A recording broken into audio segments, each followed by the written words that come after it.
Hello. Greetings. We have reached page 135 in the Pure Worship book.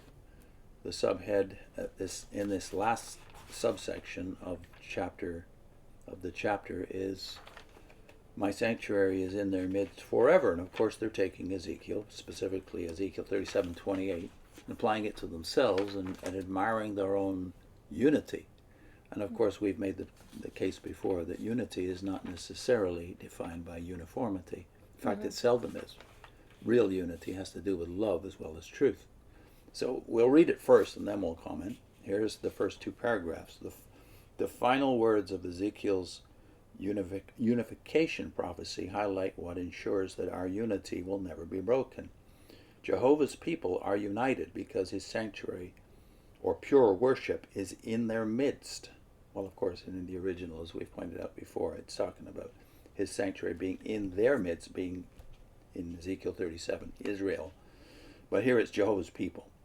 And his sanctuary remains among them as long as they keep themselves sanctified.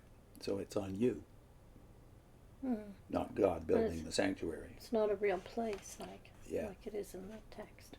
As long as they keep themselves sanctified or set apart from Satan's world. Jesus stressed the importance of being no part of the world. In a heartfelt prayer on behalf of his disciples, he said, "Holy Father, watch over them so that they may be one. They are no part of the world." Lots of ellipses here, by the way. They are no part of the world, ... Sanctify them by means of the truth. Now, suddenly we switch from Ezekiel to John 17 to make some kind of point about unity depending on uniformity. That is, all believing the same thing. That's oneness, according to... No, it's not oneness in John, but that remains to be commented on. Note how Jesus connects being one with being no part of the world. Not in Ezekiel. This is the only recorded instance in which Jesus addressed God as Holy Father. That's an interesting point. Jehovah is absolutely pure and upright. Jehovah commanded ancient Israel, "You must be holy because I am holy." As imitators of God, we want to obey that command in all our conduct. When referring to humans, holy means set apart. Jesus thus emphasized during the last evening before his death that his disciples would remain united as long as they kept themselves separate from this world and its divisiveness. So there's absolutely no doubt here that they believe that it's on you, individually and collectively, to maintain the relationship with God. So now their last paragraphs in this chapter are "Watch over them because of the wicked one." The outstanding unity clearly evident earthwide among Jehovah's Witnesses today proves that Jehovah answers Jesus' petition, "Watch over them because of the wicked one." They encourage you to read John 17, verses 14 and 15. Indeed, it deepens our trust in God's protection to see that Satan has failed to destroy the unity of God's people. In Ezekiel's prophecy, Jehovah stated that the two sticks became one in his hand. So Jehovah himself has miraculously united his people under his protective hand beyond the reach of Satan. What then should be our resolve? To continue to work hard to do our share in contributing to the precious unity we now enjoy. In what important way can each of us do so? By regularly engaging in pure worship at Jehovah's spiritual temple. What such worship involves will be considered in the following chapters. Well, going back to the first couple of paragraphs, I think the first point we want to make is they have made God's sanctuary being among you as conditional upon your performing pure worship correctly. Yeah. But that's to ignore the fact that they always had the sanctuary. They had the temple there during their history. In lots of cases, they were not sanctified or doing pure worship. I would say never were they giving pure worship in the sense that you mean it, doing it right and thinking right about God and having the right doctrines, which For you, that's what pure worship is. Having the right truths about God and Christ, and also doing the right things. In that sense, they never had pure worship, did they? For 1,400 years, his sanctuary, that is the tabernacle, and then 2 temples, were in their midst. Yeah. All of that time, they were not pure worshipers. And their paragraph says, and his sanctuary remains among them as long as they keep themselves sanctified and set apart from Satan's world. So if you look at the fulfillment of all of these prophecies in Ezekiel, especially 37, 38, 39, where the climax comes, and then the temple vision after it, which we'll get to, of course, in this book, what's that all to say? That's all to say that it doesn't depend on you. My purpose in respect to Israel doesn't depend on your performance.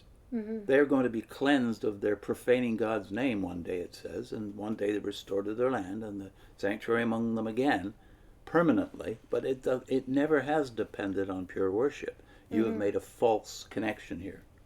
And then you make another one about oneness and what you call unity, which is actually uniformity. Yeah, going to Jesus in John 17. But I would encourage you to read the whole of chapter 17. Does Jesus ever connect oneness there to pure doctrine? Because, of course, at that time, they didn't have pure doctrine. They hadn't even reached Pentecost yet. Yeah. But he's talking about, I will pray for you that you be one, as even indeed as I and the Father are one. Yeah. And they seem to make a point of God being addressed as Holy Father. But the very next 2 sentences start with Jehovah. Jehovah is absolutely pure and upright. Jehovah commanded ancient Israel. So they don't follow Jesus' example and call him Father. We have even done, Holy Father. I don't ever call a father prayer.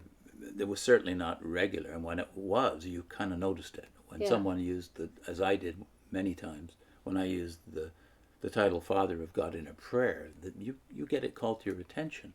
Yeah. Well, in John, where you're referencing here, is just Jesus or anybody else in John call God the Father Jehovah? And the answer is plainly no. Check out one of our whole Ask JW's playlist, specifically number 5, where we get into John 17. Check it out. 49 times God is referenced as Father in those passages, never as Jehovah. Yeah. So you've got chapters after chapter in John where it's Father. It's just not the language we used as Jehovah's Witnesses. It still isn't.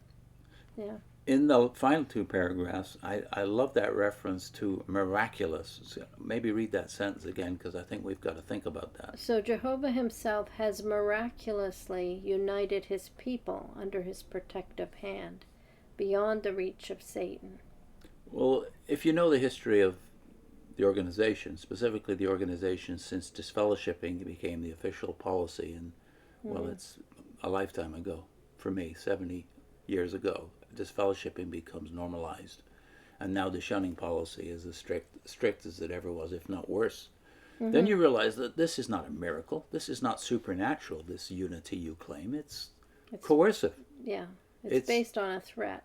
It's based on a threat, and sometimes the enforcement of that threat, i.e. we have the right and the power to cut you off completely from God's blessing, eternal life, and from your family. Yeah. So that's not supernatural. That's not a miracle. That's a psychological manipulation of people.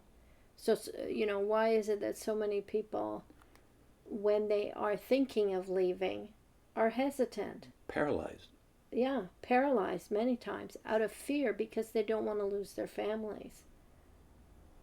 Who wants to lose their families? That's used as a kind of a mark against them. Well, see, so you won't stand up for truth because, but when you do, afraid of losing your family. When you do, you're called an apostate. So neither way, you're going to win. Nobody's believing you.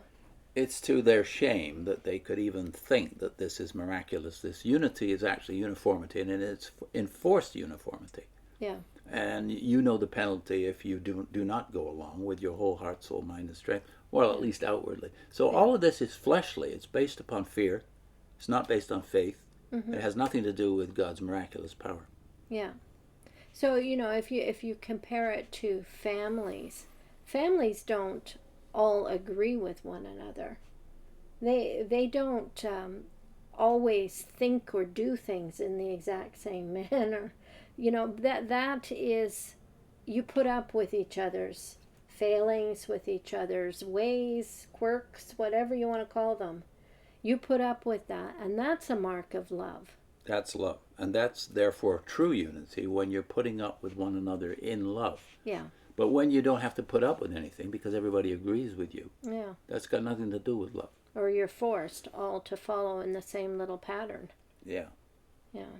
So what's our link? We're linking actually to a William Barclay video on the it's called on the Holy Catholic Church, Catholic with a small c, meaning universal church. Christian unity is harmony, not unison uniformity.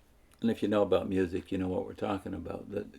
A choir, by definition, is not a lot of people all singing the same note. It's a lot of people singing different notes, but it makes a beautiful harmony. Yeah.